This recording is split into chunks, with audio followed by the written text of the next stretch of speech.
जय श्री कृष्ण।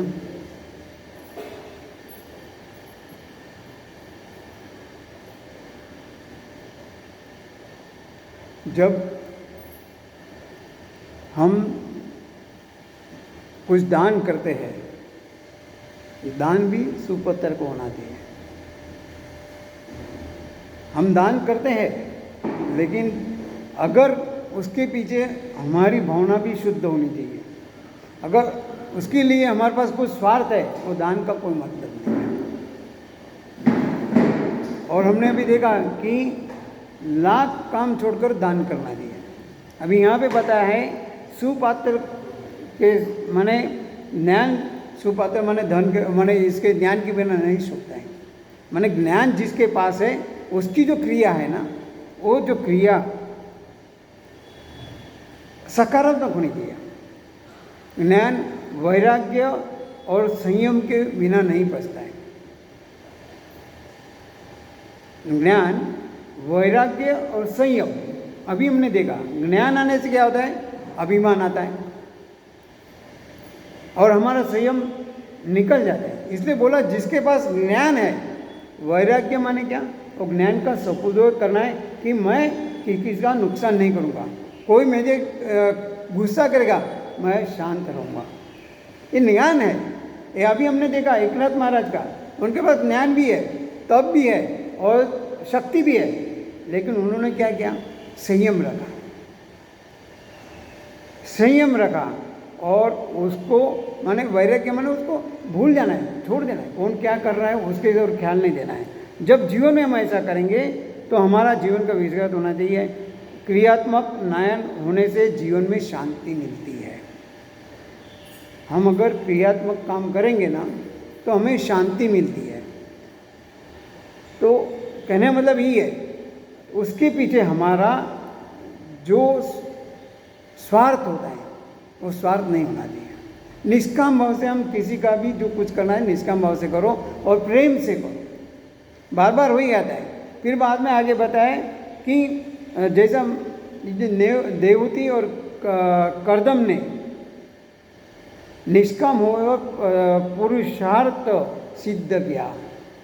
हमारे जीवन में भी धर्म, अर्थ, काम और मोक्ष, ये चार चीज़ें हैं जो हमारे जीवन को बहुत जरूरी है। और धर्म और मोक्ष, ये दो के बीच में अर्थ और काम है। धर्म और मोक्ष, मोक्ष तो अभी आखिरी ये है, उसको नहीं, लेकिन जो धर्म है, धर्म ने जो बताया है उसके अनुसार मैं अर्थ और काम, धर्म अर्थ काम माने अर्थ और काम जो करूँगा मैं, जो मेरे जीवन में लाऊंगा, जैसा भी हो, वो दोनों के लिए जो धर्म ने बताया उसके लेके मैं को चलूँगा। बाकी नहीं तो फिर क्या होता है कि काम तो बहुत करते हैं लेकिन धर्म को नहीं मानते हैं। जो धर्म ने रास्ता बताया उसी के हिसाब से मैं अपना काम करूँगा। तो वहाँ पे बताया है कि धर्म माने क्या है कि जिसकी देश शुद्धि, काल शुद्धि, मंत्र शुद्धि और देह शुद्धि, विचार शुद्धि, इंद्रिय शुद्धि और द्रव्य शुद्धि, ये सात जिसका शुद्ध है उसको धर्म कहते हैं। बाद में अर्थ, माँ बाप का आशीर्वाद, गुरु कृपा, उद्यम, प्रारब्ध और प्रभु का, ये पांच साधने अर्थ के इसमें आते हैं। काम, पांच ज्ञानेंद्रियों, पांच कर्मेंद्रियों और 11वां मन, ये जो है माने उसको जो काम यहाँ रहता है उसको हमने कंट्रोल करना है, नियंत्रण में करना है। तो ये काम जो है 11 जगह रहता है। अगर जो सबको रुलाता है वो रावण और जो सबको हंसाता है वो राम, तो वही क्या है। फिर बाद में पृथ्वी में बोला है, पृथ्वी तत्व में बोला है, पृथ्वी के अष्ट माने पृथ्वी, जल, तेज, वायु, आकाश, मन, बुद्धि और अहंकार, ये अष्टधा प्रकृति है। कहा गया है प्रकृति के 8 प्रकार कहे गए कि भूमि, रापो, नलो, वायु, खम, मनो, बुद्धि रेव च अहंकार इतियम में भिन्ना प्रकृति अष्टधा। माने ये जो 8 प्रकार की विधि है ये हमको मोक्ष दिलाने में काम आती है। ये मोक्ष दिलाने के लिए हमें इनको लेके, इन्होंने जो बताया है उसको अपने जीवन में लाना है। जो पृथ्वी जो है उनका अग्नि का हमको देखो हाथ डालोगे जलना है, लेकिन उसको सदुपयोग करना है। पृथ्वी धरती माता है, उसको हमें रिस्पेक्ट करना है। जल हमारा जीवन है, जल का वही करना है। आकाश हमें वायु देता है, तो उसको हमें प्रदूषित नहीं करना है। आदमी बोलता है ऐसा जो है, फिर मन बुद्धि चित्त और ये जो है ये भी हमें शुद्ध रखना है। उसके लिए हमें प्रयत्न करना है। भगवान जैसे न बन सके तो कोई बात नहीं, लेकिन भगवान के बनकर रहो। कहने मतलब भगवान जैसे हम नहीं बन सके, हम भगवान जैसे नहीं बन सके, भगवान नहीं बन सके, लेकिन भगवान जैसे बन के रह सकते ना। मन हम किसी को देखते हैं तो उसको जाके बिना स्वार्थ की उसको मदद करना है। एक बार एक क्या होता है, एक छोटा लड़का धूप में घूमता है और घर की कुछ वस्तु चीज़ें होती है वो बेचता है, लेकिन एक आदमी देखता है और वो सोचता है कि धूप गर्मी ज़्यादा है, पैर जल रहे, पैर जल रहे, तो वो सोचता है चलो काश मेरे पास चप्पल होती, लेकिन वो गरीब लड़का कहाँ से चप्पल लाता। उसी समय एक आदमी देख लेता है तो तुरंत वो जाके उसके लिए वहाँ से चप्पल लेके आता है। उसके मन में एक भावना जागी कि काश मेरे पास चप्पल होते, और इसके मन में ये रहा कि ये लड़का इतनी मेहनत कर रहा है, इसके पैर में चप्पल नहीं है, जल रहा है बेचारा लड़का, इतनी मेहनत तो कर रहा है ना, लो इसको चप्पल उसने दिलवा दी। कहना भगवान नहीं बन सके, लेकिन भगवान जैसे बन के अच्छे काम कर सकते हैं। किसी के बारे में बुरा सोचना मत। हम जैसा सोचते हैं ना वैसे दूसरे के मन में भी वैसे आता है। स्वार्थ बुद्धि से दूसरों को प्रति कुभाव रखने से विनाश होता है। अगर हमारी स्वार्थ बुद्धि है तो उसके पीछे हम अगर सोचने लगेंगे तो हमारा विनाश पक्का है, नुकसान होता है हमारा। यहाँ पे एक बड़े दृष्टांत है कि एक देश में एक राजा और सेठ दोनों मित्र हैं, दोनों मित्र हैं, और इसका जो राजा है उसको चंदन का व्यापार है, लेकिन कितने सालों से हो गए पता नहीं, 2-3 साल हो गए उसका चंदन का लकड़ी नहीं बिक रहा था। तो मुनीम ने आके कहा भाई वो लकड़ी चंदन के है ना, पड़े पड़े खराब हो रही है, सड़ रही है, उसको आपको फेंकना पड़ेगा। जैसे उसने ऐसा बताया तो उसके मन में एक विचार आया, अरे मैं क्या कर रहा हूँ, मेरे तो ऐसा नुकसान हो तो बहुत तकलीफ होगी, फिर मेरा आगे का कैसा चलेगा। तो उसके मन में आया कि उसका जो राजा दोस्त था, अरे ये राजा अगर मर जाएगा ना तो ये मेरी चंदन की लकड़ी उसकी चिता जलाने में काम आ जाएगी। देखो उसके मन में कुभाव आया, उसके मन में ये स्वार्थ वृत्ति जगी। जैसे ऐसा हुआ तो सामने भी उसने अपने क्या, राजा के मन में भी देखो, हम जैसा होता है सामने वाले के मन में भी वैसा होता है, अपने लिए हाव भाव हो जाते हैं। तो राजा के मन में भी हो रहा ये बनिया तो है सेठ व्यापारी, इसका कोई संतान नहीं है, अगर ये मर जाएगा तो इसकी पूरी संपत्ति राजघराने में आ जाएगी। दोनों के मन में कुभाव है। राजा थोड़ा ज़्यादा सात्विक था, तो राजा ने क्या किया कि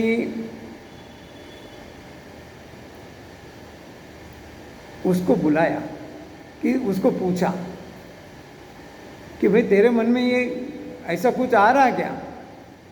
मेरे मन में तो आ रहा है। राजा ने अपना मन का पूरा बोझ हल्का कर दिया कि मेरे मन में तेरे लिए ऐसा आ रहा है कि तू मर जाएगा तो तेरे ये नहीं। बोले मैं भी कब से सोच रहा हूँ, मेरी लकड़ी सड़ रही है चंदन की, और मैं सोच रहा था कि बोले राजा अगर मर जाएगा तो उसकी चिता जलाने लगेगी। तो राजा ने बोला क्यों, बोले क्योंकि दोस्ती का असर एक दूसरे पर होता है। तो बोले तूने ये क्यों नहीं सोचा कि राजा अपने घर के दरवाजे चंदन के बनाए, राजा अपने घर में झूला चंदन का बनवाए, वो तेरा ही काम होता है, मेरा ही काम होता है। तेरे मन में कुभाव नहीं आता, मेरे मन में कुभाव नहीं आता। लेकिन हम जैसा सोचते हैं वैसा होता है, और सोच का परिणाम अपने दिमाग पर, शरीर पर होता है। हमने पहले देखा जो विचार होगा जो प्रभाव होता है मन पर होता है, मन का प्रभाव शरीर पर होता है, और तन मन का प्रभाव अपने पूरे जीवन पर होता है। इसलिए विचार ऐसे करो कि जिसके मुझे सकारात्मक विचार मिले, क्योंकि यहाँ पे भी कहा है अगर आप अधर्म भी कर रहे हैं, लेकिन आप उसके पीछे जो आपकी भावना है, उसके पीछे जो आपकी सोच है, वो अच्छी होनी चाहिए कि इसका नुकसान नहीं होना चाहिए। ऐसे उन्होंने कहा है कि कर्ण पर्व में भी, कर्ण में क्या होता है कि जब कर्ण का रथ का जो पैड़ा था जमीन में घुस गया था, तो भगवान ने, कृष्ण ने अर्जुन को कहा मार इसको। तब कर्ण कहता है ये धर्म के विरुद्ध है, ये आप ऐसा क्यों कर रहे हैं, धर्म के विरुद्ध है, ऐसा आपको ऐसा नहीं करना चाहिए। तो कृष्ण भगवान ने कहा तू मेरे को धर्म की भाषा सिखा रहा है, जो द्रौपदी का चीर्ण हो रहा था, तेरा धर्म कहाँ था, तो तू गलत काम, लेकिन मैं अभी धर्म को बचाने के लिए इससे गलत काम करो, अभी तो मरेगा तो मेरे को उससे कोई लेना देना नहीं। इसलिए अगर आपका उसके पीछे क्या भाव है, आप मैंने गलत भी कर रहे हैं, उसके पीछे क्या है वो हमें देखना है। खाली धर्म के अनुसार धर्म के साथ साथ चलेंगे, चलो वही चलेंगे, वो नहीं, लेकिन उसके पीछे जो भाव है, निस्वार्थ भाव है, निष्काम है और दूसरों के भलाई के लिए है। वही द्रोणा पर्व में वही आता है। द्रोणाचार्य मर नहीं रहे थे, और जब तक द्रोणाचार्य जिंदा है तब तक पांडवों को कोई हरा नहीं सकता था, क्योंकि द्रोणाचार्य उनके गुरु थे, उनको सब विद्या मालूम थी, पांडवों को उन्होंने नहीं सिखाया था, लेकिन उनका जो आसक्ति थी, जो प्रेम था, उनके बेटे अश्वत्थामा में था। तो उन्होंने कहा कि तू क्या कर रहा है, अरे युधिष्ठिर के उन्होंने कहा युधिष्ठिर एक काम कर, अगर अपने को जीतना है ना तो इतना बोल के अश्वत्थामा हताहा, अश्वत्थामा हाथी का भी नाम था। युधिष्ठिर बोलता है जिंदगी में आज तक कभी मैं झूठ बोला नहीं हूं, और आप मेरे से झूठ बोलो, मैं नहीं बोलूंगा। अरे नहीं नहीं तुम बोल, अश्वत्थामा हता, इतना बोल। तो द्रोणाचार्य अपने आप, उन्होंने कहा था जब मेरा लड़का रहेगा मैं अपना हथियार रख दूंगा, अगर हथियार रख देंगे तो उनकी हार होगी। कहने मतलब वही है कि उन्होंने कहा, युधिष्ठिर हाना करते करते बोलता है अश्वत्थामा हता नरुवा कुंजरवा, और उसी वक्त शंख भगवान, अपना कृष्ण भगवान ने जोर से शंख बजाया, कि वो धीरे से बोला ना, नरुवा के किसी को सुनाई नहीं दिया, मैंने झूठ बोला है, झूठ करवाया, लेकिन उसके पीछे उसका जो भाव था सकारात्मक था, विकास के लिए था, दूसरों के अच्छे के लिए था, धर्म को बचाने के लिए था, अपने लिए नहीं था। ऐसा मैंने वही बोलते हैं हम लोग, हमारे जीवन में भी ऐसे प्रसंग आते हैं कि जहाँ हमें सच बोलना है, लेकिन किसके लिए।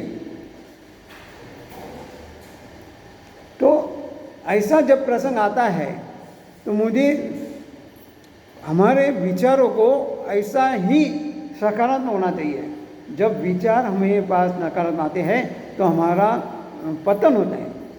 एक बार ऐसे ही हुआ, हम संसार में रहने वाले हैं ना, इसलिए हमारा जो तरीके होते हैं किसको मिलने का या किसको कुछ करने का, हमारे उसके पीछे भावना बहुत अलग होती है। तो एक बार ऐसा होता है कि एक आदमी, कर्मचारी माने, बीमार होता है। बीमार होता है तो उसने एक अपने कार्यालय में अर्जी भेजी कि मैं तबीयत खराब होने की वजह से ऑफिस नहीं आ पाऊँगा, कार्यालय नहीं आ पाऊँगा। जैसे उसकी जो अर्जी पहुंची तो उसके जो मित्र थे उनको पता चला कि अरे अपना वो तो आज जो अपना खास दोस्त है ऑफिस तो नहीं आ रहा है, तो क्या करेंगे, कुछ नहीं बोले, ठीक है काम करते हैं, ऑफिस छूटने के बाद 5:30 बजे हम लोग 3-4 जो फ्रेंड हैं उसको मिलते जाएंगे। ठीक है, 5:30 बजे ऑफिस छूटा।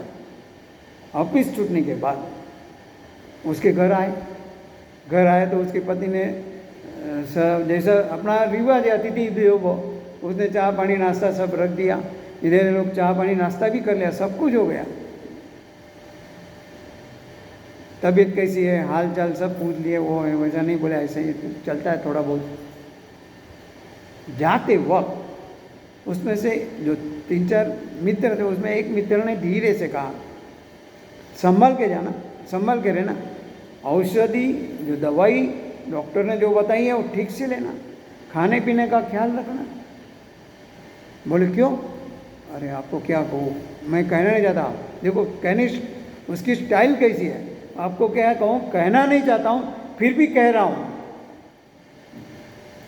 कि हमारे पड़ोस में अभी 4 दिन पहले ऐसे हुआ, तुमको जो तकलीफ हो रही थी उसको हुई, उसने ख्याल नहीं दिया और औषध नहीं लिए, खाने में ख्याल नहीं दिया, उसका राम नाम सत्य हो गया।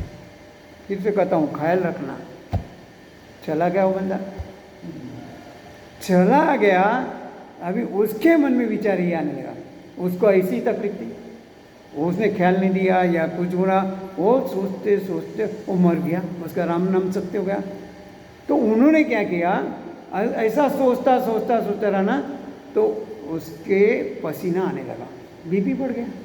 जैसे पसीना आने लगा, उसने पत्नी वहाँ से गुजरी, को कुछ थे चाय पानी नाश्ते के, वो लेने जाने देखा तो अपना पति पसीने से तरबुल है, पूरा पसीना आ रहा है, शक्ल पे पूरा, चेहरे पे पूरा पसीना पानी पानी हो गया।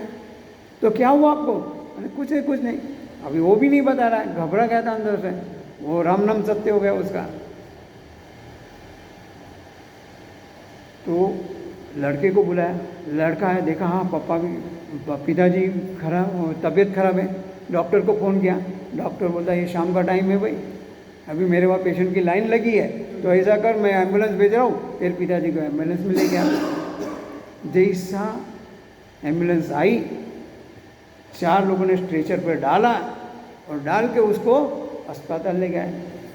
अस्पताल ले गए, व्हील चेयर में अंदर ले गए। जैसा अंदर पेशेंट है वो बाहर निकला, इसको अंदर लिया। जैसे अंदर लिया, वहाँ पे सुलाया। फिर डॉक्टर ने पूरा उसका छाती या नाड़ी, आंखें, मुंह सब देख के, ठीक है कल क्या खाया था? बोले क्या नहीं, परसों शनिवार था, शनिवार का उपवास है, रविवार को एकादशी गई, सोमवार का सोमवार माने श्रावण सोमवार चल रहा है, वो ऐसा चल रहा है। बोले क्या करूँगा? अच्छा आपने क्या खाया था?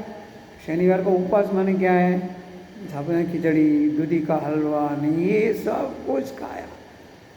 रविवार को बोले बटाटे का हलवा, नहीं ये बटाटे का सब्जी, वो सब कुछ खाया।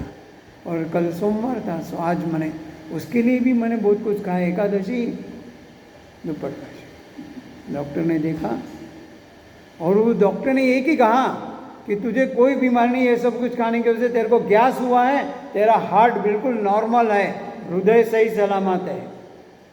जो आदमी स्ट्रेचर पर आया था वो भागते हुए घर वापस गया। डॉक्टर की फीस भी नहीं थी क्योंकि वो फैमिली डॉक्टर था। कहने मतलब वही है, हम जो उसको मिलने जाते हैं उसके पीछे हम उससे क्या बातें करते हैं, कैसी बातें करनी चाहिए हमने देखना चाहिए। एक ने नकारात्मक विचार दिया कि ख्याल रखना, उसने दवाई नहीं ली, ख्याल नहीं रखा, राम नाम होते हैं, और डॉक्टर ने कहते हैं हार्ट बिल्कुल सही सलामत है। तो वही होता है कि जब हमें विचारों में इतनी शक्ति है कि आदमी को पतन की ओर भी ले जा सकता है और उसका ऊर्ध्वगामी कर सकता है। एक बार ऐसा होता है कि विचार सद्भाव हो, अधर्म हो, तो मने क्रिया के पीछे विचार सद्भाव होना ये बहुत ज़रूरी है। चाहे फिर आप गलत भी करते हो लेकिन अपना विचार अच्छा होना चाहिए। तो एक बार क्या होता है, यहाँ पे विचारों के ऊपर आता है, पतिव्रता जो अत्रि और अनुसुया इनके पुत्र है दत्तात्रेय, दुर्वासा और चंद्रमा। विष्णु शंकर ब्रह्मा के अंश से पैदा हुआ है। दत्तात्रेय का जन्म मार्गशीर्ष में हुआ है, तो इनके वहाँ। और नारद जी एक बार घूमते घूमते कैलाश में आते हैं। कैलाश में आने वही पार्वती माता से मिलते हैं। अरे आपको क्या बताऊं, आपको पता है मैं अभी पृथ्वीलोक में गया था, वहाँ अनसुईया आपसे भी ज़्यादा पतिव्रता है। मेरे को तो बहुत अच्छा लगा, आपका ये प्रसाद तो अच्छा, लेकिन वो अच्छा लगा। ठीक, उन्होंने बता दिया। उस वक्त क्या है थी, शंकर भगवान ध्यान में बैठे थे। वो आते हैं फिर इसे वैकुंठ में लक्ष्मी के पास। वो लक्ष्मी को भी बोलते हैं कि नहीं बहुत सब कुछ अच्छा है, लेकिन मैंने देखा आजकल है ना पृथ्वी पर अनसुईया है ना, वो सबसे ज़्यादा प्रतिव्रता है। उसको भी द्वेष हुआ। बाद में आते हैं सावित्री, ब्रह्मा जी का पत्नी के पास, उनको भी वही बोलते हैं। माने तीनों के पास जाता है और तीनों को ये लगता है कि कुछ हमारा हमसे ज़्यादा कौन है। मन भी हो जाता है भाई पतिव्रता हमसे ज़्यादा हो ही नहीं देगा। तो उन्होंने हर एक ने अपने पति को कहा कहीं भी कुछ भी करो, इनका जो पतिव्रता है वो भंग करो, इनकी जो पतिव्रता है भंग करो।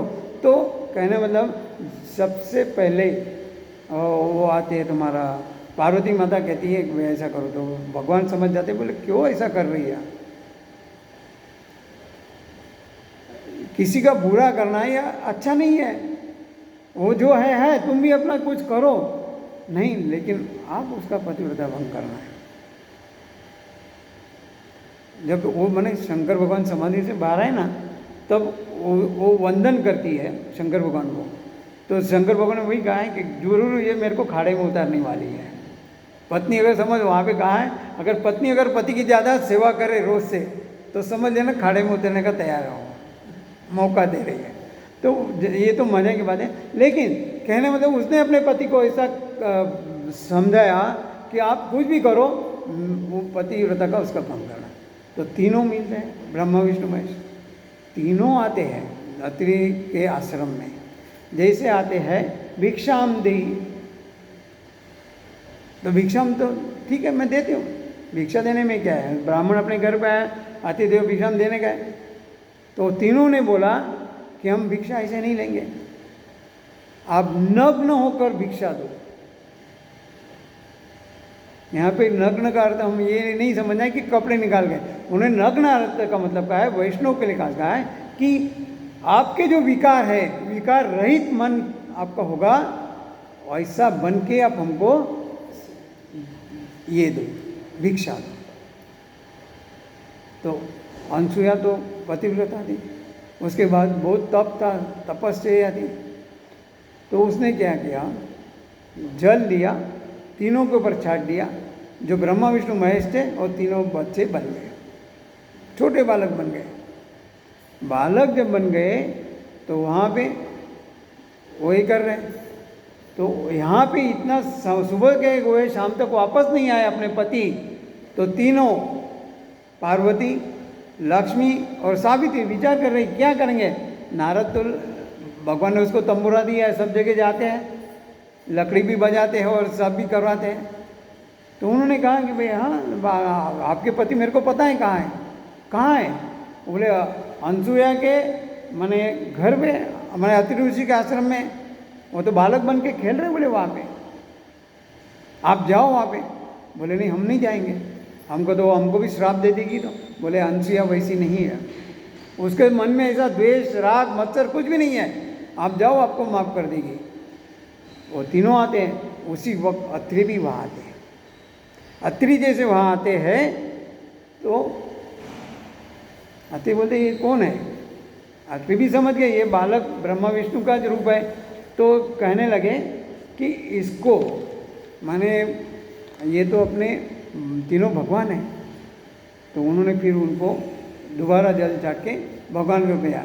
तो उन्होंने क्या कहा कि आपने हमें आपके आंगन में, आपके घर में ऐसी जगह दी है,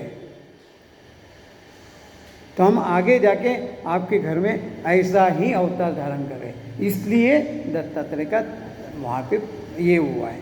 कहना वही है कि हम जैसा सोचेंगे, अगर हम कुबा के भाव किसका सोचेंगे तो हमारा वैसा मिलेगा, लेकिन हमको उसका नहीं करना है। फिर बाद में बोलते हैं दक्ष प्रजापति की 16 कन्या थी। दक्ष जो प्रजापति था उसकी 16 कन्या थी। उसमें 13 की शादी धर्म के साथ की, एक की शादी अग्नि के साथ, एक की शादी क्या बोलते हैं पितृगुण के साथ, और 16वीं की शादी धर्म की पत्नी बोले ये कहा शंकर जी के साथ करो। ऐसा उन्होंने कहा है कि ये जो है जो शंकर जी की पत्नी वो दक्ष प्रजापति की 16वीं कन्या थी। लेकिन यहाँ पे बोला गया है जब तक आपको श्रद्धा ना हो, विश्वास ना हो, तो आप कुछ भी काम करो तो सफल नहीं होता है। तो एक बार वैसे क्या होता है कि एक साधु अपने आश्रम में प्रवचन दे रहे थे। वो बोल रहे हैं भगवान के ऊपर आपको श्रद्धा है तो आप भवसागर भी पार कर सकते हैं। देखो यहाँ पे वही आता है, हम बोलते हैं वैसा करते नहीं हैं या वैसा अपने को विश्वास नहीं होता है। यहाँ पे कहने का मतलब वही है। तो उसने कहा कि भगवान के ऊपर हमें श्रद्धा है तो हम भवसागर पार कर सकते हैं। तो उनके वहाँ एक छोटी बच्ची भी आती थी और दूसरे गांव में रहती, बीच में नदी है, आश्रम और जो बच्ची दूध आती थी सुने वो उनके वहाँ दूध भी देने आती है। तो दूसरे दिन वही हुआ कि जब सुबह दूध देने आई तो देखा नदी में तो बाढ़ है। अभी उनको अगर दूध देने जाऊँ, संत साधु है तो अच्छा नहीं लगेगा, उनकी सेवा करना जरूरी है। तो उसको तुरंत दिमाग में आया कि उन्होंने बोला है अगर आपको श्रद्धा है तो आप भवसागर पार करते हैं, ये तो छोटी नदी है, इसमें क्या है, बाढ़ आया है। लेकिन उसने वही उसी संत का, साधु का अपना आँख के सामने चेहरा लाया। तो अगर आपका श्रद्धा है तो भवसागर पार करते हैं, भवसागर पार। वैसे करते करते वो पूरा नदी पार करके आश्रम में आई। जैसे आश्रम में आई तो उसने देखा, बोले संत ने पूछा आप कैसे आई, नदी में तो बाढ़ है। अरे आपने ही तो कहा था कि भगवान के ऊपर श्रद्धा है तो आप भवसागर पार कर, ये तो नदी थी मैं पार कर गई आपके कहने के हिसाब से। बोले हो ही नहीं सकता। अभी देखो जो साधु कह रहा है, जो प्रवचन कर रहा है, हम कल भी देखे जैसा करे वैसा जैसा बोले वैसा चले, त्याची बंदे बोले मंदी करना कुछ है, कहना कुछ है और होना कुछ है। तो उसको खुद को श्रद्धा नहीं है भगवान के ऊपर, तो कहाँ से? तो वो बोलता नहीं ऐसा हो ना, चल मैं आता हूँ। तो दोबारा वो चलने लगी। उसके मन में एक ही है, भगवान के ऊपर श्रद्धा है तो पार हो जाए, वो चले। लेकिन ये जैसे ही गए, कमर तक पानी आया, उनको डर लगा, वापस आ गए। कहने का मतलब ये है कि हमारे मन में भी वैसे शुद्ध भाव होना चाहिए, श्रद्धा होनी चाहिए भगवान को ये करने के लिए। एक बार क्या होता है कि ये प्राचीन काल में प्रयागराज में बड़ा ब्रह्म सत्र हुआ है। माने वही श्रद्धा की भावना आता है, विश्वास की भावना आती है जब ब्रह्म सत्र होता है और उसके अध्यक्ष शिव जी है। जो ब्रह्म सत्र है उसके अध्यक्ष शिव जी है। तो शिव जी क्या करते हैं कि जो भी आते हैं अपने ध्यान में बैठे हैं, उनका मन से स्वागत कर लेते हैं। उसी वक्त वहाँ पे वहाँ पे आते हैं दक्ष राजा वहाँ पे आते हैं। तो जैसे आते हैं तो सब लोग जितने भी देव देवता वहाँ पे इकट्ठे हुए थे वो सब उनका खड़ा होकर स्वागत करते हैं। जैसा स्वागत किया तो लेकिन उन्होंने देख लिया कि मैं आने के बाद शिव जी खड़े नहीं हुए, तो उनको गुस्सा आया। जब गुस्सा आया ना, तो फिर से कहता हूँ गुस्सा कितना अपने को नुकसान करता है। अभी हमने देखा थोड़ी देर पहले, उनको गुस्सा आया तो गुस्से में उन्होंने क्या कहा, जो देवता बैठे थे क्योंकि उसका स्वागत नहीं किया शिव जी ने, तो उनको गुस्सा आया तो उन्होंने कहा ये शिव जी है ना स्मशान में रहता है, कपड़े नहीं पहनता है, राख लगाता है, वो ऐसा रहता है, कुछ बाल वाल ठीक नहीं, ऐसा सब उसकी निंदा की, उसकी निंदा की। तो जब उनकी निंदा की तो बहुत झगड़ा हुआ, लोग अक्सर ही हुए, उनको अपना अपमान लगा। देवों को भी बताया कि आप इसके साथ मत रहो, छोड़ के आ जाओ, ऐसा करो वैसा करो करके मैंने उनके जो आग लगानी थी लगा दी। वापस आ गए, सब कुछ हो गया, लेकिन यहाँ पे ना शिव जी सब कुछ भूल गए। शिव जी सब कुछ भूल गए, लेकिन यहाँ पे दक्ष राजा ने जब अपने वहाँ एक इसका यज्ञ आयोजन किया, तब शंकर भगवान को न्योता नहीं दिया, शंकर भगवान को नहीं बुलाया। और इतना ही नहीं, उनके लिए जो रखते हैं ना, जो क्या बोलते, हाँ, तो वो उनके लिए नहीं रखा। अभी उसी समय जो दक्ष मैंने थी पार्वती माता, वो वापस स्नान करके आ रही थी, उसने देखा कि सब लोग जा रहे हैं, तो पूछे कहाँ जा रहे, कहाँ जा रहे हैं? तो उसने बोला आपको पता नहीं है, आपके पिता थे वहाँ, इतना बड़ा कार्यक्रम है और आपको पता नहीं है। और उन्होंने शंकर भगवान को तो बुलाया नहीं, इसकी वजह से बहुत माने जो समझना था, समझ में एक दूसरों में ये हो गया। पार्वती माता कहती है अरे मेरे पिता के वहाँ इतना बड़ा कार्यक्रम है और मैं ही नहीं जाऊँगा कि लोग क्या कहेंगे। किसी गांव में ऐसा शादी हो और बेटी ना आए तो बेटी को ऐसा लगता है, लेकिन बाप ने बुलाया नहीं है, उसको पता नहीं है ना। शंकर भगवान ने कहा नहीं था अपने पार्वती माता को, अपने पति को कहा नहीं था कि तेरे, वो तो भूल ही गए थे ना। ऐसा करते फिर वही पति को शंकर जी कहती है कि आपको पता है मेरे पिताजी वहाँ इतना अच्छा कार्यक्रम होने जा रहा है, हम चले। अभी शंकर भगवान ने तब कहा कि तेरे पिताजी के साथ मेरा ऐसा हुआ था, तो बोले हम नहीं जा सकते, अगर बुलाया नहीं तो जाएंगे कैसे, जहाँ हमारा मान ही नहीं है, जहाँ हमारा सम्मान ही नहीं है, हम क्यों जाए उधर, हम नहीं जाएंगे। बोले नहीं हम तो जाना चाहिए, मेरे पिताजी क्या हो सकता है उनके भूल हो गए हो। बोले भूले नहीं, उन्हें जानबूझ के मेरे को नहीं बुलाया, हमारा ऐसा हुआ था इसलिए उन्होंने नहीं बुलाया। ठीक है, बोले आपको पता नहीं, आपको बिहार आपको कन्या हो ना, तो आपको पता चले कि पिताजी के वहाँ क्या प्रेम होता है क्या नहीं होता है। बोले मैं तो जाना चाहती हूँ। बोले तेरी मर्जी, मैं तुझे नहीं रोकूंगा। ऐसा करते करते माता जी ने कहा मैं तो जाना चाहती हूँ, मैं जाऊंगी, मैं नहीं रुकने वाली। तो अभी शंकर भगवान को तो पता है सब कुछ क्या होने वाला है, तो उन्होंने बोले ये जा रही, वापस आने वाली नहीं है। तो उन्होंने कहा कि आप मेरे गणों के साथ जाओ,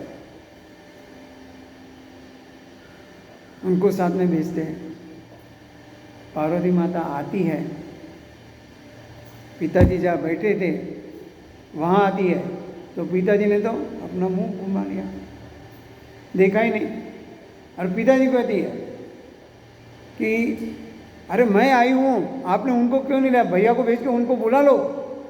क्योंकि कन्या जो होती है ना, दोनों घर को टिकाना चाहती है, संबंध बनाना चाहती है, लेकिन हमारा जो अहम है, हमारा क्रोध जो है वो इस बीच में आता है।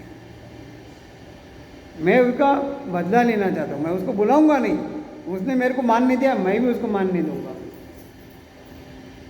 ऐसा करते करते माने फिर बाद में वो पिताजी के नहीं हो गए, तो उसने क्या किया, उसको गुस्सा आया। तो वहाँ जो अग्निकुंड था उसमें उसने अपने आप को ये कर दिया, आहुति दे दी। तो उस वक्त नारद जी फिर बाद में आते हैं शंकर भगवान के पास। शंकर भगवान कहते हैं भाई माता दी तो नहीं है, उनको कुछ असर नहीं हुआ शंकर भगवान को, ठीक है, जो तो मेरे को पता है तो वो आने वाली नहीं है वापस। आपके फिर बाद में उन्होंने कहा कि आपके जो गण थे उनको भी वहाँ खलास कर दिया गया। इसलिए उनको गुस्सा आया और उन्होंने अपने जटा से वीरभद्र को निकाला और कहा कि वहाँ जाके उनका संहार करो, वहाँ तुम उनके लिए संकट पैदा करो, विनाश करो उनका। तो वीरभद्र आता है, कहता है कि सबको उसने ख़त्म कर दिया, इवन इसका जो दक्ष है उसको भी ये ले दिया। लेकिन फिर बाद में उसको ये माने जो देव थे वहाँ पे घबरा गए कि अगर ये होगा तो हमारा क्या होगा। देव तुरंत भगवान के पास जाते हैं। भगवान के पास जाने के बाद कहते हैं, तो भगवान उनको पूछते हैं, भैया आपने जो गया, आपको आमंत्रण है, मैं समझ गया, हमको भी आया, हम नहीं गए, क्यों कि हमें पता है उसने शिव जी को नहीं बुलाया। और जब आपको पता है वहाँ यहाँ पे हम ब्रह्मा नहीं है, विष्णु नहीं है, शंकर भगवान नहीं है, तो आप गए क्यों, किसको पूछ के गए। नहीं बोले, हमको डर के मारे गए, शंकर से डरते थे, अब इससे दक्ष से राजा था, तो बोले डर के मारे हम गए। बोले ठीक, फिर भी है तो चलो। बोले फिर आते शंकर के पास, शंकर भगवान को समझाते, भैया जो भी कुछ है ये तो होना ही है, लेकिन आप तो बड़े हो, महादेव बोला जाता आपको, देवों के देव है आप ये संवार नहीं रुकवाओगे तो मुश्किल हो जाएगी। इसलिए वो सब आते हैं और उनको वहाँ पे जो होता है, अज को जो उसका सर काट दिया था उसको बोलते जाओ, जो पहले मिलेगा उसको, माने बकरे का सर ला के उसको लगाते हैं। बकरा का है, कामी है, और उसको जो मिला था कि तेरे को ये दृष्टि ब्रह्म दृष्टि नहीं रहेगी, लेकिन वो भी शंकर भगवान ने उनको वापस दी है। कहने का मतलब ये है कि अगर हम जो भी कुछ करते हैं उसमें हमारा जो धर्म है, ये जो हमारा सोच है, वो सोच के पीछे हमारा अहंकार कितना हमें नुकसान करता है, क्रोध कितना नुकसान करता है, हमें उसके ऊपर नियंत्रण करना है। हम ये करते हैं, हम तो काम कर रहे हैं ना, वो नहीं आएगा, नहीं बुला तो चलेगा, ऐसा नहीं। लेकिन हमारे घर में भी कुछ कार्यक्रम होते हैं, व्यवहार की जगह व्यवहार करना है, व्यवहार हमें संभालना है। नहीं तो हमारा व्यवहार तो खाली पैसों का होता है। अरे उसने अपने वहाँ जब फंक्शन था ना, जरा पिछली यादी नोटबुक निकालो, उसने कितना टीका दिया था, उतना ही हम उनको दे देंगे। माने ये जो है सोच, अपना जो सोच है ना ऊपर बड़ा होना चाहिए। जैसे शंकर भगवान को कहा गया कि आप तो महादेव के महादेव है, तो आप भूल जाइए, और हम भी उनके अंश हैं, हमारे में भी वो गुण आना चाहिए जो हम चाहते हैं। हमारा अगर जीवन हमें उत्कृष्ट बनाना है तो ये जो देवों के गुण हैं, सहन करने के, ये सहन शक्ति, क्षमाशीलता, ये हमें आएंगे, तभी हमारा जो तप है, हमारा जो मेहनत है, उसको सफलता मिल जाएगी। नहीं तो फिर क्या होता है, वर्क हार्ड ने प्रोग्रेस नहीं। हम काम बहुत करते हैं, हमें लगता है हम बहुत कुछ किया है, बहुत समय भी दिया है, बहुत शरीर का ऊपर के लिए, लेकिन उसके पीछे जो तो है, जो भावना है, तो उसको हमें ये सोचना है कि उसके पीछे हमारी कितनी श्रद्धा है, या हमारा कितना निस्वार्थपना है उसे में। नहीं तो हम जो भी काम करते हैं ना, और कुछ मिलता है तो ही करेंगे, ऐसा नहीं। तो यहाँ से दक्ष प्रजापति का जो जीवन है, उसको जो अहम था कि मैं शंकर जी को नहीं बुलाऊंगा, उनको दक्षिणा है वो भी नहीं दूंगा, ये हमारा जो अहम है ना, ये हमें कम करना है। हमें भगवान ने इच्छा शरीर दिया है, मन दिया है, बुद्धि दिया है, उससे हमारा जीवन का हमें विकास करना है। हमने अभी देखा कि हमारे जीवन के लिए जो विकास में ब्रेक मारने वाले, विकास की गति रोकने वाले हैं, काम, क्रोध और लोभ, ये हमारे जीवन से हम जितना कम करेंगे, यहाँ के ये जो चरित्र है जो पहले हमने देखा वो, और ये इससे हमें यही है, जितना हम काम माने कपिल का, वाचस्पति का जो हमने चरित्र देखा, उसमें काम और इन दोनों का, फिर ये अहंकार का, दक्ष का, ये हमें अपना जीवन में सीख दे के जाता है। हमें भी जब काम करते हैं ना, हमारे वहाँ ऐसे बहुत सारे प्रसंग आते हैं, ऐसे बहुत करे उपक्रम भी आते हैं जिससे हमें गुस्सा आता है और किसका बदला लेना चाहता है, लेकिन वो हमें सोचना है, उससे हमें सीखना है। हमारे खाली सोच के नहीं चलेगा, सीख के नहीं चलेगा, जीवन में लाना है। नहीं तो सालों सालों तक दो भाइयों के बीच में एक जमीन के टुकड़े के लिए, ये माँ बाप को संभालने के लिए 6 महीना तू रख, 6 महीना मैं रख, या पिता को तू रख, माता तो मैं रखता हूँ। ये हमारे जो विचार है ना, ये विचार ही हमारे पतन की मने जो नकारात्मक विचार है, हमें ये जरूर सोचना है। आज का जो कलियुग चल रहा है ना, उसमें ये जो दिया है, ये चरित्र जो दिया है कि हमें सोचना है कि हमारे जीवन में जो कहा जाते हैं षड विकार, काम क्रोध लोभ मोह मदन मत्सर, मोह मदन मत्सर तो बात की बात है, लेकिन जो काम क्रोध लोभ जो है ना, ये हमें बहुत माने इसके ऊपर हमें सोच के हमारे कदम उठाना है।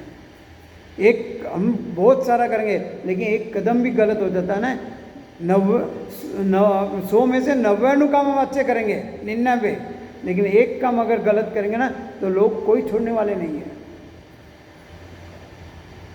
आप बहुत अच्छे कर रहे हो लेकिन एक ही काम आपको ये कर देते हैं। माने आप जो इमारत खड़ी करते हैं, इमारत खड़ी करने के लिए आपने कितना ईंटा लगाना पड़ता है, चूना लगाना पड़ता है, सब कुछ सीमेंट लगाना पड़ता है, सब कुछ लगाना पड़ता है, लेकिन एक पवन का या धरती कंप का एक झटका आने से 1 सेकंड में नीचे गिर जाता है। वैसे हम कितने भी होंगे, कहने का मतलब हम कितने भी ऊपर जाते रहेंगे, हमारे जीवन को भगवान का स्पर्श होना जरूरी है, तभी हमारे जीवन से काम क्रोध लोभ ये कम होंगे। जाएंगे तो नहीं लेकिन कम होंगे, और जितना कम होंगे उतना हमारा विकास ज़्यादा होगा। इस दुनिया से हम आए तो क्या लेके जाने वाले, कुछ नहीं ले जाने वाले, और हमारा पतन करने वाले ये 3 ही है। विचारों पर हमारा पूरा जीवन ये आधारित करता है। हमारे विचार और हमारी श्रद्धा, हमारा विश्वास, जो हम जितना करेंगे उतना हमें विकास की ओर ले जाएगा। क्या कि एक बार क्या होता है, हमारे माने हम करते बहुत कुछ है लेकिन आज किया कल नहीं किया। आज नहीं, उन्होंने बोला ना, बहुत अच्छा बोला है, करना चाहिए, नियम लेना चाहिए।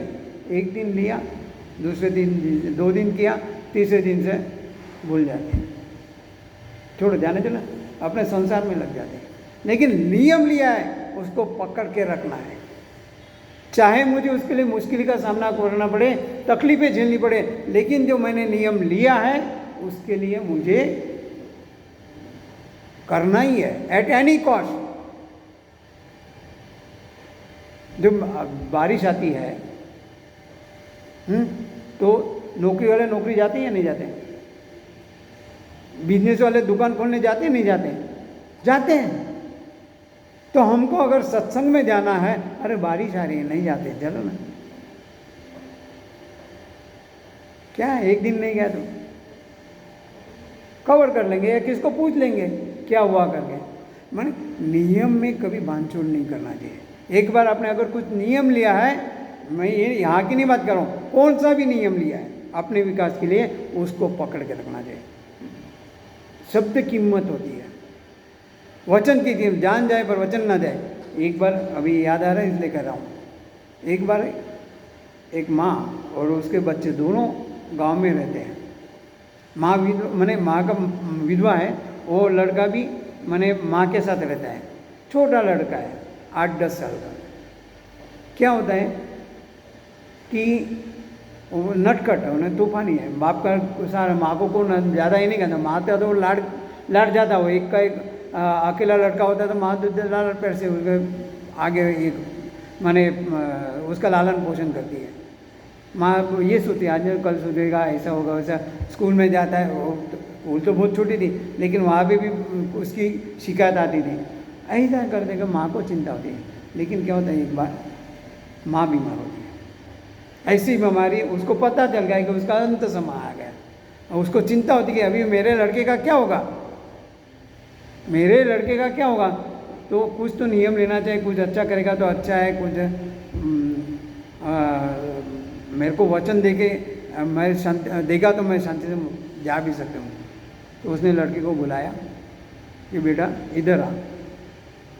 क्या हुआ माँ? देख बेटा, मेरा को कोई ठिकाना नहीं है, लेकिन तू मेरे को एक वचन दे, तू कुछ अच्छा काम करेगा करके। अभी माँ अभी वचन मांग रही, करेंगे क्या?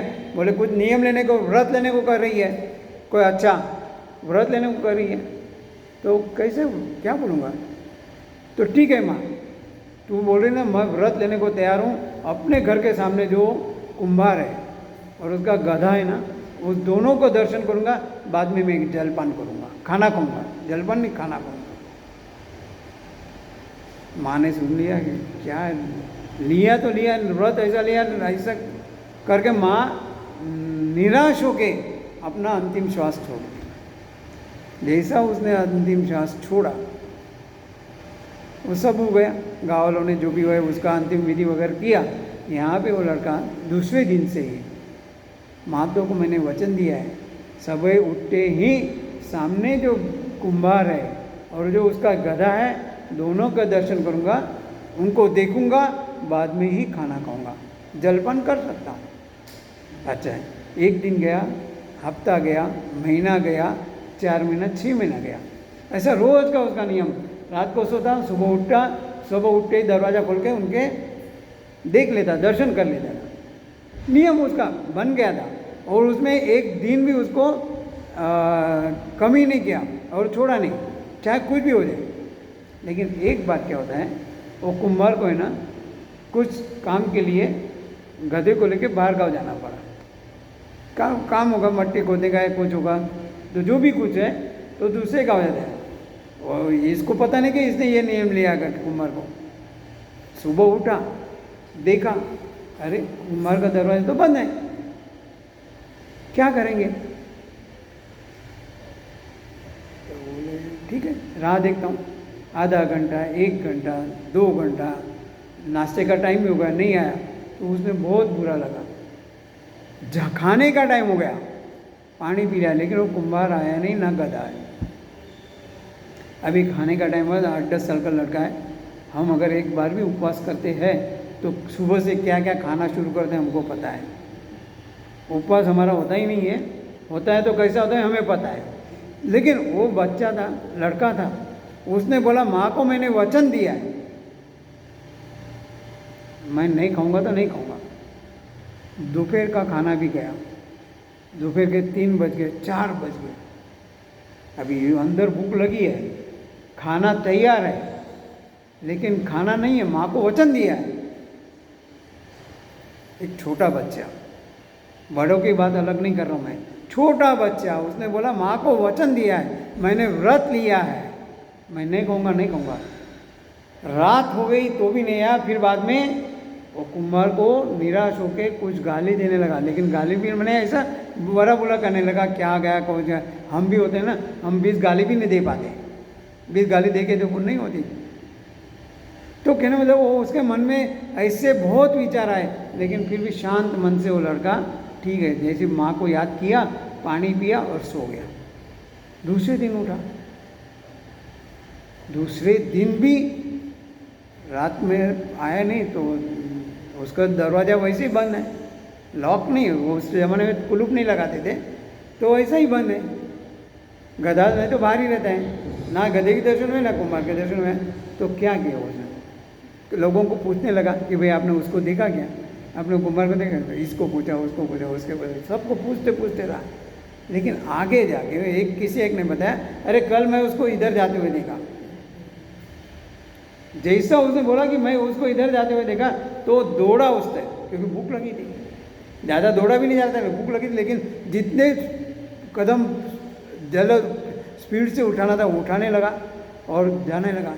जैसा गांव, दूसरे गांव के जो बाहर सीमा थी वहाँ पे हो जाता है, तो उस समय 10:30-11 बज रहे थे।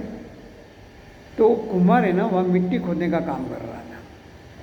मिट्टी खोदते खोदते, उस जमाने की बात है जब बैंक नहीं थी, गांव वाले लोग क्या करते हैं, अपना जो पैसा है ना वो कोई मटके में या लेके उसमें रखते थे, जमीन के अंदर गाड़ देते। जो कुम्हार को क्या हुआ, जैसा वो खोदने लगा माटी तो वहाँ से वो चोरू मिला पूरा, तो उठाया, तो उसने जैसा उठाया हाथ में लिया, उसी वक्त वो लड़का ने देख लिया, लड़के ने देख लिया, लेकिन उसको क्या देखा वो नहीं, उसको क्या देखा, कुम्हार को और गधे को देख लिया। लेकिन ये कुम्हार को क्या लगा, इसने ये मेरे हाथ वाला चोरू देख लिया। तो ये तो लड़का जैसा देख लिया, अभी खाने को कोई तक ये नहीं, व्रत मेरा पूरा हो रहा है, उसका दर्शन करने के बाद मैं खाना हुआ, इसलिए दौड़ते दौड़ते घर आया, खाने बैठा। इधर वो कुम्हार सोचता है कि अरे उसने मेरे को देख लिया, वो चिल्लाते क्या ना, देख लिया देख लिया देख लिया। उसने ये नहीं सोचा कि मेरे को देखा, उसने ये देखा मेरे हाथ में जो चोरू है, सोना मोहर है, जेवरात है, वो उसने देख लिया। अगर ये राजा को बता देगा तो वो सब चला जाएगा, इसलिए वो भी वो चोरू लेके गधे को वही छोड़ दिया। चोरू लेके उसके पास आता है, तो लड़के के घर सामने ही था, लड़के घर आता है, वो खाना खा रहा था। अरे बोले तूने क्या दिख रहा, तू कुछ किसी को मत बताना, वो तो खाने में मग्न है, उसको भूख लगी थी, कल के कुछ खाना ही नहीं था, तो वो खाने में मग्न है। अरे तो चिंता मत कर, तो आराम से ज़िंदगी जीने की है, ये ले आधा चोरू तेरा आधा मेरा। एक छोटे से नियम है, छोटा सा नियम है। हम भी अपने ये छोटे छोटे नियम से अपनी जीवन विकास का इमारत बना सकते हैं, खाली प्रयत्न करना है, वो प्रयत्न में अड़िग रहना है। कसौटी होगी, हम अच्छे काम करेंगे, हमारी कसौटी, कल मैंने बताया बच्चों का टेस्ट होता है वीकली, हमारा तो डेली होगा। कुछ अच्छे काम करने जाओ, भगवान हमारी परीक्षा लेगा, उसमें हम कितने मक्कम हैं, हमारे व्रत में हम कितने मक्कम हैं। तो यहाँ से ये हमें सीखना है। तो हमें ये सीखना है, जीवन में लाना है और उसको अमल करना है। खाली समझना है या लाना है ऐसी बात नहीं, वो समझ के उसको अपने जीवन में उतारना भी है। वैसे हमको व्यवहार भी करना है, तभी हमारा विकास हो सकता है। खाली हम करना है ऐसा नहीं, लेकिन उसके लिए हमें मेहनत करनी है, प्रामाणिकता लानी है। आज प्रामाणिकता रही नहीं हमारे जीवन में। हमने जैसे पहले देखा, भगवान को भी हम बेवकूफ़ बनाते, हीरे की टोपी देके हमको भगवान को भी हम चीटिंग कर लेते, क्योंकि हम इतना अपने आप को महान मानते हैं। तो भगवान, अभी अपन यही करेंगे, 5 मिनट का ब्रेक।